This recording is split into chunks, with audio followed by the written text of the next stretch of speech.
Hi friends, hello అందరికీ నమస్తే అండి. ముందుగా మీ అందరికీ చాలా థ్యాంక్స్ అండి. మీ అందరూ నన్ను ఆదరించినందుకు 3300 మంది సబ్స్క్రైబర్స్ పెరిగి నా యూట్యూబ్ ఛానల్ ఇంకా ముందుకెళ్తుందండి. చాలా సంతోషం. కాకపోతే ప్రతి ఒక్కళ్ళు కూడా వీడియోని కంపల్సరీగా ఫుల్గా చూడండి, లైక్ చేయండి, షేర్ చేయండి, సబ్స్క్రైబ్ చేయండి. కొత్త వాళ్ళైతే మన వీడియో అయితే స్టార్ట్ చేస్తున్నానండి. మరి వీడియో అందరికీ నచ్చుతుందా? నచ్చితే తెలుగులో నాకు కామెంట్ బాక్స్లో పెట్టండి. అయితే నిన్న సాయంకాలం మరి స్నాక్స్ ఏం చేసావు దుర్గా అని మీరు అడగొచ్చు. స్నాక్స్ అయితే మురమరాలండి. ఏమి లేదండి, కొద్దిగా తాలింపు వేసుకుని ఉప్పు, కారం, పసుపు, కొద్దిగా కరివేపాకు వేసుకుని తాలింపు చేసుకుని చల్లారిన తర్వాత ఈ మురమరాలు వేసి అలా తిప్పేసేయండి. తాలింపు చల్లారిన తర్వాత అలాగే చక్కగా దానిలో ఉల్లిపాయ, పచ్చిమిర్చి వేసుకుని కొద్దిగా కరివేపాకు, కొత్తిమీర ఉంటే సరే, లేదంటే ఇలా నాలాగా సింపుల్గా చేసుకుని ఒక నిమ్మకాయ చెక్క పిండేసేసి తినండి. అబ్బా, ఇక అద్భుతం, అమోఘం. ఎట్లాగో వర్షాలు పడుతున్నాయి కాబట్టి కమ్మగా నోటికి రుచిగా ఉండాలంటే ఇలాంటి స్నాక్స్ చేసుకుని తినాలండి. అప్పుడప్పుడు మన చిన్నప్పుడు రోజులు గుర్తుకొస్తాయి. చిన్నప్పుడు ముంత మసాలా తినేవాళ్ళం బండికి వెళ్ళి. ఇప్పటికి కూడా నేను ఊరు వెళ్తే మా నాన్నగారు తెస్తారని అంతకుముందు వీడియోలో కూడా మీకు చెప్పాను. ఎంతమందికి ఇష్టమో కామెంట్ బాక్స్లో పెట్టండి, తెలుగులో పెట్టండి. అవునా ఫ్రెండ్స్, ఇలా మన జీవితంలో ప్రతిరోజు ఒక విచిత్రంగా చేసుకుంటామండి. మంది వంటల ఛానల్ అండి. ఫస్ట్ నుంచి వంటలు, గుడులు అన్నీ చూపించేదాన్ని. అసలు ఇదైతే సూపర్గా కుదిరింది, బాగుందండి, సింపుల్గా. మరి దానిలో కొంచెం పుట్నాల పప్పు కూడా వేసాను. అయితే మళ్ళీ ఉదయాన్నే మళ్ళీ మనకి టిఫిన్కి కావాలి కదండి నాకు. అందుకని చక్కగా రేషన్ బియ్యం ఉంటాయి కదండి, 1 గ్లాసు మరి మినపప్పు అనుకోండి, 2 గ్లాసులన్నర బియ్యం వేస్తానండి దోశలకి. ఎందుకంటే మనం ఇప్పుడు తెచ్చుకునేది గుండు పప్పు కాబట్టి అలా నానేసుకోవచ్చు. లేదంటే 1కి 2 పోసుకుంటే మెత్తగా ఉంటాయండి దోశలు, చాలా బాగుంటాయి. ఇలా నానబెట్టేసుకున్నాను. మరి నానబెట్టుకునే ముందు ఏం చేశానంటే వీటిల్ని స్టోర్ బియ్యం కాబట్టి రాళ్ళు రప్పలు ఉంటాయి కాబట్టి చక్కగా జల్లెడ పట్టేశానండి.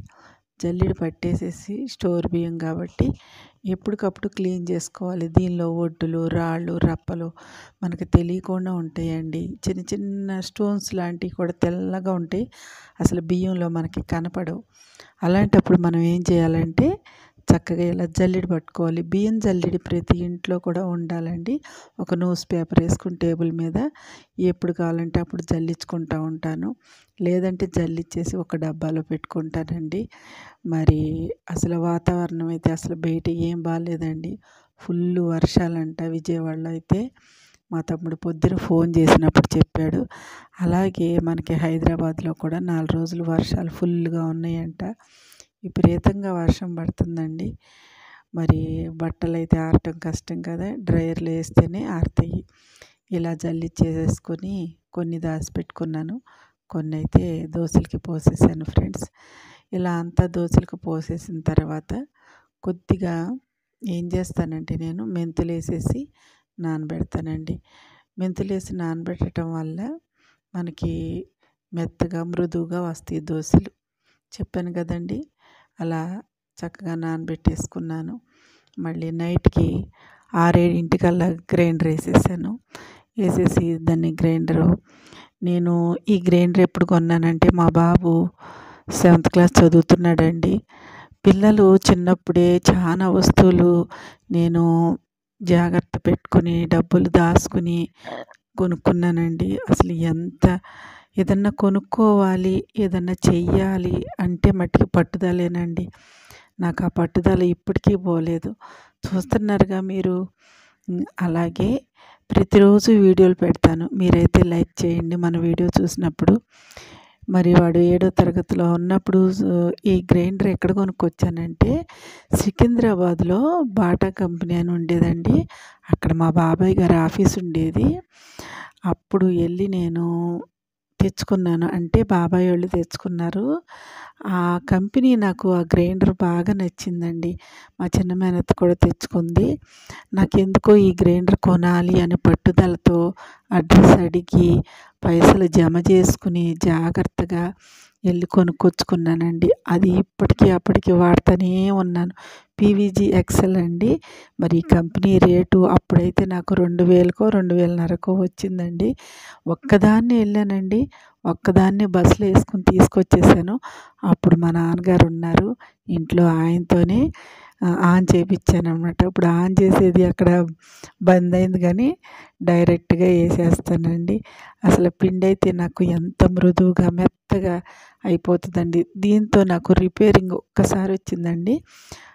ఒక్కసారి కూడా బెల్ట్ పోయిందన్నారు. బెల్ట్ వేయించుకున్నాను.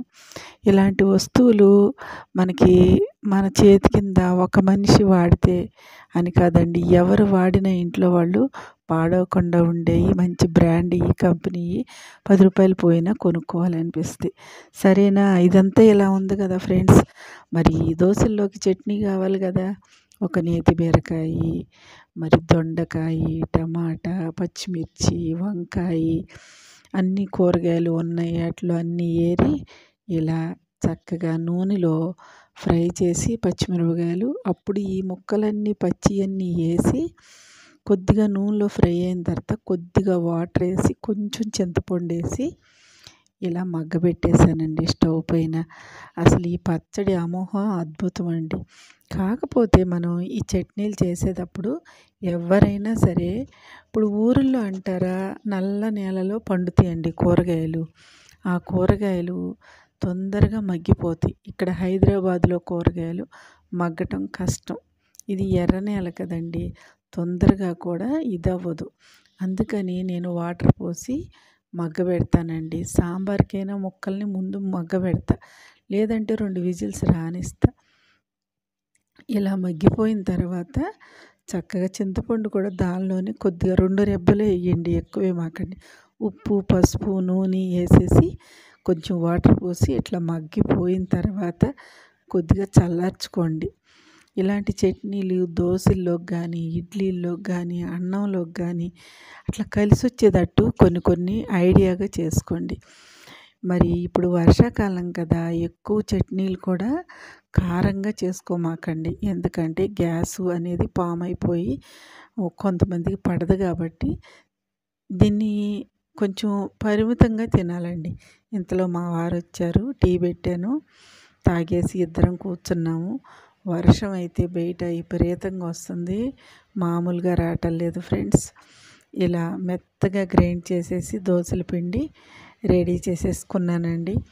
మరి ఆ చట్నీతోనే తినేస్తావా దుర్గా అని అనుకున్నారు ఫ్రెండ్స్.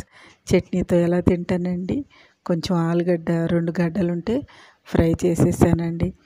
ఇంతలో మిక్సీలో చట్నీ వేసేసాను. అద్భుతంగా అమోఘంగా కుదిరేసిందండి. అదే పనిగా మట్టికి తినమాకండోయ్ చేసుకుని, అంతంత బాగుంటుంది అన్నమాట పచ్చడి. అట్లా బాగుంది కదని మనం లొట్టలేసుకున్నా తిన్నామనుకో, పచ్చిమిరపకాయలు కదా, కొంచెం గ్యాస్ ఫామ్ అవుతుంది, జాగ్రత్త ఫ్రెండ్స్. నేనైతే రోటి చట్నీలకి తక్కువ, చాలా తక్కువ అండి. తాలింపు పెడతాం చాలా తక్కువ. ఎందుకంటే తాలింపు పెట్టడం వల్ల రోటి చట్నీలు కారం అనేది చచ్చిపోద్దని అంతకుముందు వీడియోలో కూడా మీకు నేను చెప్పాను. ఇవి ఆలుగడ్డ ముక్కలు కూడా మనం సాల్ట్లో నానబెట్టుకుని ఫ్రై చేసుకుంటే సూపర్గా ఉంటుందండి. అయితే మరి అన్నదాత సుఖీభవ వీడియోల్ని, విజయదుర్గ వీడియోల్ని మీరు అందరూ చూసి ఆదరించండి. కొత్త వాళ్ళైతే లైక్ అండ్ సబ్స్క్రైబ్ చేసుకోండి ఫ్రెండ్స్. మధ్య మధ్యలో ఎందుకు చెప్తున్నానంటే వీడియో మొత్తం చూస్తున్నారు కానీ లైక్ చేయట్లేదు ఫ్రెండ్స్. మరి ఇంకేం చేస్తాను, పొద్దున కాసిన జావ ఉన్నాయండి కొద్దిగా, అవి వేడి చేసుకుని ఆయనకి కొద్దిగా నాకు కొద్దిగా ఇద్దరం తాగేసాము. టీ బదులు జావ తాగేసామన్నమాట. అలా ఏదైనా సరే మనకంటూ చేసిన వస్తువులు పదార్థాలని ఎలాగోలా తాగటము, పడేయకోకుండా వాటిల్ని మనం టైము దాటిపోతుందంటే మట్టుకి దాన్ని టైం దాటిపోయిందంటే పడేసేయాలండి. పర్వాలేదు బాగానే ఉన్నాయంటే పాలు వేడి చేసుకుని అవి వేడి చేసుకుని కలుపుకొని తాగానండి. ఇంకేముంది, ఇంకా వరుసనే మళ్ళీ పనులన్నీ స్టార్ట్ చేసుకోవాలి ఫ్రెండ్స్. మరి ఈ మొన్న ఏంటి దుర్గా ఏదో కథ చెప్తానన్నావు అది ఇది అని మీరు అనుకోవచ్చు. తర్వాత చెప్తానండి. అట్లయితే తెల్లారింది, స్నానం చేసేసానండి, తలకు నీళ్ళు పోసేసుకున్నాను. శుక్రవారం కదా, మరి స్నానం చేసేసి రెడీ అయిపోయాను.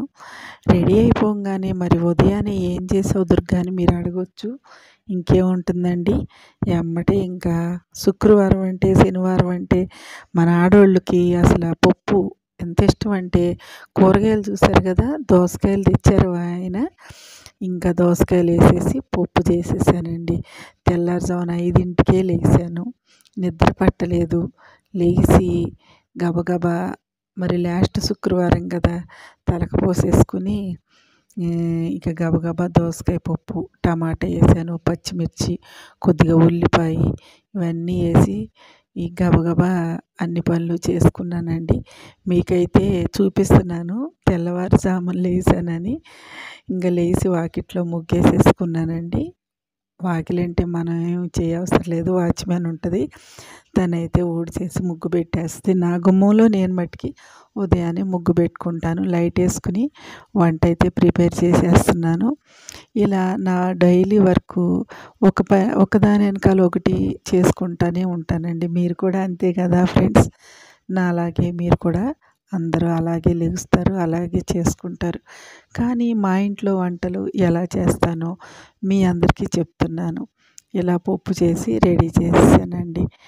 ఇంకేముంటుందండి, ఇక బాక్సులు కట్టేయాలి, ఇంకా టైం అవుతుంది నాకు.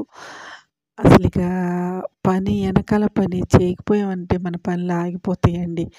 ఇలా రుబ్బేసిన పిండిని నైటే కాసేపు బయట ఉంచి ఫ్రిడ్జ్లో పెట్టుకుంటానండి.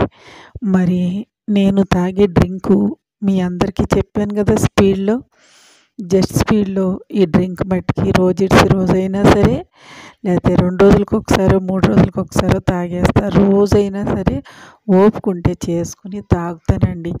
ఇది మట్టుకి తాగకపోయినా కనీసం మీకు ఇలాంటి వీడియోలు చేయలేను, మరి వాయిస్ ఓవర్ ఇవ్వలేను. తెలిసిందే కదా, మనకి యాక్టివ్గా ఉంటే మనం ఏదైనా పని చేయగలగాలంటే ఇలాంటి హెల్తీ డ్రింక్స్ తాగటం తప్పేమీ లేదు. ఇలా చేసేసానండి. ఇంకేముంటుందండి, ఇంకా మా వారికి టైం అయిపోయింది, ఆయనకి కొద్దిగా ఇచ్చేసి ఇద్దరం చెరో సగం చేసుకుని తాగేసాము. నేను కూడా కూర్చుని కొంచెం రిలాక్స్ అవుతానండి. ఎందుకంటే 7:30, 8 వీళ్ళు వెళ్ళిపోతారు కాబట్టి. అదిగో చూడండి, ఆయన కూడా లైక్ చేయమని చెప్తున్నాడు మీకు. ఎందుకంటే ఆయన వంతుగా ఆయన కూడా నా వీడియో రోజు చూస్తారు, ఆయన ఫోన్లో లైక్ చేస్తారనమాట. మీరు ఎందుకు చేయరు ఫ్రెండ్స్, మీరు కూడా చెయ్యండి ప్లీజ్ అబ్బా. సబ్స్క్రైబర్ ఇంతమంది పెరిగిన తర్వాత లైక్స్ అంత తక్కువ ఉంటే ఎలా విన్ అవుతానబ్బా, అర్థం చేసుకోండి. మరి నా అన్నదమ్ములు, అక్క చెల్లెళ్ళు అందరూ, మీ అందరూ కలిస్తేనే ఈ యూట్యూబ్ అనేది స్టార్ట్ చేశాను. మీ అందరి సపోర్ట్తో విన్ అవ్వాలని చాలా ఆలోచనలో ఉండి కూడా నిదానంగా కూడా చేస్తున్నాను వీడియోస్. మీరు అర్థం చేసుకొని నాకు హెల్ప్ చేయండి. ఇంకేముందండి, దోశల పిండి ఉంది కదా, ఉల్లిపాయ వేసేసి దోశలు వేసి బాక్స్లో సదిరేసాను. బాబుకి అయిన తర్వాత వాడు 7:30, 8కి డ్యూటీ వెళ్ళేటట్టయితే వాడికి చేసేసి బాక్స్ పెట్టేస్తాను. తర్వాత మా వారికి ఇలా దోశల మీద ఉల్లిపాయ వేసి చేస్తే మా వారికి అయితే ఎంత ఇష్టమోనండి. ఇంకిద్దరికి, బాబు కొడుకులకి ఇద్దరికి కూడా ఇష్టం. ఇదైతే అసలు ప్రతి ఇంట్లో కూడా దోశ అంటే ఇష్టం లేని వాళ్ళు ఎవరండి. రోజు పెట్టండి, ఎగ్ దోశ పెట్టండి, ఆలు దోశ, పన్నీర్ దోశ, ఎన్ని రకాల దోశలు వేసి పెట్టినా అమ్మ వద్దు అనే పిల్లలు ఎవరన్నా ఉన్నారేమో నాకు కామెంట్ బాక్స్లో పెట్టండి. అసలు మా ఇంట్లో చెప్పాను కదా, అంతకుముందు మా పాత వీడియోల్లో, అసలు ఫస్ట్ వీడియోలో చూడండి, అసలు ఎగ్ దోశ పెడితే మా వాళ్ళైతే అప్పట్లో ఫోన్లు చేసి మాకు కూడా 2 పంపించు అన్న వాళ్ళు కూడా ఉన్నారండి. అలా దోశలు వేసి ఇలా పెట్టేసి బాక్సుల్లో సదిరేయటమే. అయితే ఇప్పుడు అసలు హైదరాబాద్లో ఎలా ఉందంటే పెద్ద పెద్ద బిల్డింగ్లు ఉన్నట్టుండి పడేసేసేస్తున్నారండి. గవర్నమెంట్ మారింది కదా, పెద్ద పెద్ద బిల్డింగ్లన్నీ అంటే ఎన్నో చెరువులు ఉండేయంటండి. ఆ చెరువులన్నీ కూడా ఇబ్బంది అయిపోయి ఆ చెరువులకి అడ్డం వచ్చేస్తున్నాయని బిల్డింగ్లన్నీ పర్మిషన్లు లేనివి, మరి పర్మిషన్ ఇచ్చినవి కొన్ని అలాంటివన్నీ పడేసేస్తున్నారండి. కానీ చాలా ఇబ్బంది భయపడుతున్నానండి నేనైతే పాపం. ఇలా వేడి వేడిగా అంటే మంట సెగ ఎక్కువ పెట్టుకుని దోసేసుకోండి, సింపుల్గా ఈజీగా దోశ పైకి వచ్చేస్తాయి. మరి మీకేం చెప్తున్నాను, అలా బిల్డింగులు కొత్తగా మరి మనకి వచ్చినందుకు మరి అదంతా కూడా బిల్డింగ్లన్నీ కూడా అలా పడేసేస్తున్నారు. లోన్లు తీసుకొని బిల్డింగులు కొనుక్కున్న వాళ్ళ పరిస్థితి ఏంటి? మరి పర్మిషన్ లేనిదే అంతంత బిల్డింగులు ఎలా కట్టారో నాకైతే అర్థం కావట్లేదండి. చాలా భయంకరంగా ఉంది. వర్షం వస్తే మట్టుకి హైదరాబాద్ నిజంగానే వాళ్ళు చెప్పినట్టు ఫుల్లుగా కొన్ని కాలనీలు అయితే మునిగిపోయి అసలు ఇళ్లలోకి నీళ్ళు వచ్చేసి నరకం అనిపిస్తున్నారండి. మరి ఆ చెరువులు అన్నీ ఇల్లు కట్టకూడదని తెలీదా? కట్టేటప్పుడు పర్మిషన్లు తీసుకుని కట్టాలని తెలీదా? ఆ చెరువుల మీద ఇల్లు కట్టి మరి ఇప్పుడు లోన్లు పెట్టి ఇల్లు కొనుక్కున్న వాళ్ళ పరిస్థితులు ఏంటండి? వాళ్ళు ఏమైపోతారు అన్న ఆ టీవీలో వార్తలు చూసేటప్పుడు నాకు చాలా భయమేస్తుందండి. మిడిల్ క్లాస్ మనిషి బతకటానికి, ఉండటానికి ఇల్లు కోసం ఇల్లు తీసుకుంటే వాడి పరిస్థితి ఏంటి? వాడు ఏమైపోవాలి అన్న ఆలోచన నాకు వస్తుందండి. మరి నేతి బీరకాయ పచ్చడి ఉంది కదండి, దోశల్లోకి అది కూడా పెట్టేశాను మా వారికి. ఎందుకంటే చట్నీ లేకపోతే అస్సలు తినరండి. నువ్వు ఉల్లిపాయ వెయ్యి, పన్నీర్ వెయ్యి, ఇంకేమన్నా ఎగ్గు దోశ వెయ్యి, దోశల్లో మట్టుకి కంపల్సరిగా చట్నీ, పల్లీ చట్నీ అయినా ఉండాలి. పల్లీ చట్నీ కామన్ అనుకోండి, అప్పుడప్పుడు సొరకాయ చట్నీ కూడా చేస్తాం. మన వీడియోలో ఉన్నాయి చూడండి, వెరైటీ వెరైటీ చట్నీలన్నీ చేసి పెట్టాను. మీరు మా వీడియో వెనక వీడియోస్, మీరు నేను చేసినవి అంతకుముందు వీడియోస్ చూడండి. చాలా మటుకు చెట్టు మీద నేతి బీరకాయ కోసి చట్నీ చేసేదాన్ని అండి. చెట్టు మీద గుమ్మడికాయ కోసి గుమ్మడికాయ పులుసు పెట్టేదాన్ని. చెట్టు మీద సొరకాయ కోసి సొరకాయ పులుసు పెట్టేదాన్ని. దొడ్లో గోంగూర కోసి గోంగూర పప్పు వండేదాన్ని. బచ్చల కూర పప్పు వండేదాన్ని. ఇలా ఎన్నో చేసేదాన్ని అండి. ఇలా మీతో మాట్లాడుతూనే బాక్సులన్నీ కంప్లీట్ చేసేసానండి. ఇంకేముంటుందండి, ఇంకా వాళ్ళు వెళ్ళిన తర్వాత రూము కొద్దిగా క్లీన్ చేయాల్స్తే క్లీన్ చేసేసి అక్కడ పెట్టేశాను. ఆఖరికి నాగార్జున గారి ఆస్తి కూడా ఏంటో అలా చూపిస్తున్నారండి. ఆయన కూడా ఇలా కట్టాడు పర్మిషన్ లేకుండా అని, పడేసేసారని వార్తల్లో చూపిస్తున్నారు. ఇవన్నీ నాకు కొన్ని చాలా బాధ కలుగుతున్నాయండి. ఏంటి ఇలా అయిపోవటం? పర్మిషన్ లేకపోతే ఆడ పడేసేస్తారా? కొంచెం చదువుకున్న వాళ్ళకైతే అవగాహన ఉంటుందండి. కొద్దిగా చదువుకోని వాళ్ళు అయితే చాలా భయపడతారు కదా ఫ్రెండ్స్. మరి ఇలా ఇల్లు ఉడిసేసేసి క్లీన్ చేసేసి పక్కన పెట్టేసానండి. ఇంకా అసలు ఆడవాళ్ళకి ఇంట్లో ఒక్కరోజు కూడా కూర్చుంటే పని ఎక్కడిదక్కడ ఆగిపోద్దండి. వీడియోలు చేయటం అంటే మాటలు కాదండి. వీడియోలు చేసేటప్పుడు మాకు చాలా ఇబ్బందులు వస్తాయి. అనుకోకుండా గ్యాస్ బండ్ వస్తుంది. అనుకోకుండా పక్కన ఇంట్లో వాయిస్ ఓవర్ ఇచ్చేటప్పుడు జలజల గిన్నెలు పడిపోతాయి. అనుకోకుండా పిల్లలు అల్లరి చేస్తూ ఉంటారు. ఇవన్నీ తట్టుకొని ఇవన్నీ చేసుకుంటా కూడా వర్షం బయట సన్న జల్లు పడుతుందండి. వెళ్తా మా బాబు రెయిన్ కోట్ వేసుకెళ్ళాడు, మా వారు కూడా రెయిన్ కోట్ వేసి వెళ్ళారు.